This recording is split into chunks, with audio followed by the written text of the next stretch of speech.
الرحمن الرحيم اللهم كن لوليك الحجة ابن الحسن صلواتك عليه وعلى آبائه في هذه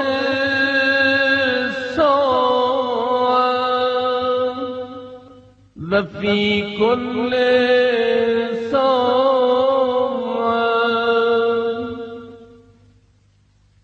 وليا حافظا قائدا وناصرا ودليلا وعينا حتى تسكنه أرضك طوعا وتمتعه فيها